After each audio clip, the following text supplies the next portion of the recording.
Saudara yang dikasihi dalam Tuhan kita Yesus Kristus, di sini saya mau berbagi kebenaran firman Tuhan dengan tema saya membuat sebuah tema yaitu kedewasaan spiritual yang terambil dari kitab Roma pasal 12 ayat 1 sampai yang kedua dengan perikop persembahan yang benar.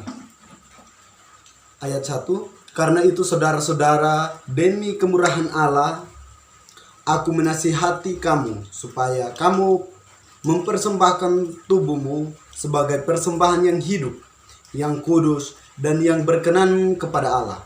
Itu adalah ibadahmu yang sejati. Janganlah kamu menjadi serupa dengan dunia ini, tetapi berubahlah oleh pembaharuan budimu, sehingga kamu dapat membedakan mana kehendak Allah, apa yang baik, yang berkenan kepada Allah, dan yang sempurna. Jadi berbicara tentang kedewasaan spiritualitas, atau biasa orang berbicara bahwa kedewasaan iman, itu berbicara bagaimana hubungan kedekatan kita dengan Tuhan.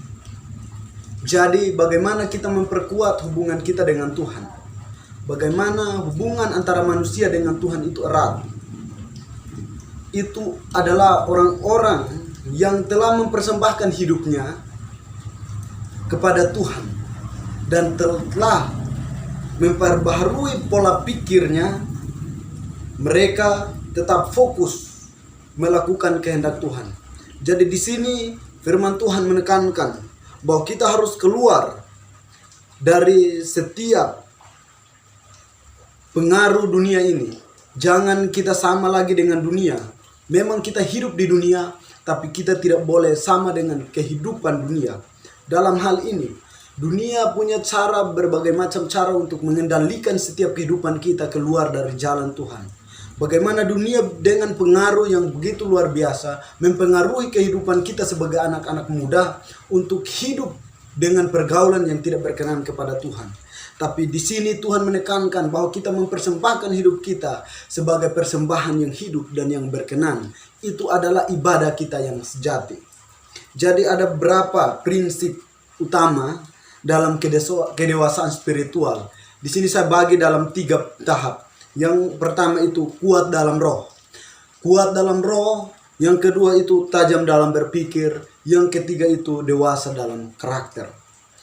Kuat dalam roh itu memberikan kita atau memampukan kita untuk bisa menguasai diri atau bisa mengendalikan diri dengan setiap pengaruh-pengaruh yang ada di dunia ini. Karena kita percaya bahwa kita anak-anak muda di dunia kampus, di dunia luar, di dunia masyarakat, itu banyak pengaruh yang terjadi di era revolusi 4.0. Tapi bagaimana kita sebagai orang Kristen untuk kuat dalam roh, untuk bisa mengendalikan hidup kita.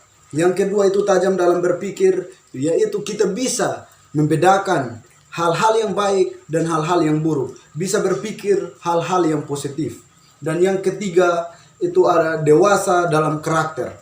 Bagaimana kita tidak mudah untuk bisa terpengaruh. Bagaimana kita tidak mudah untuk bisa tersinggung dan lain sebagainya. Karena kita sebagai orang muda punya ego yang tinggi. Tapi di sini firman Tuhan mengajarkan kita harus dewasa dalam karakter.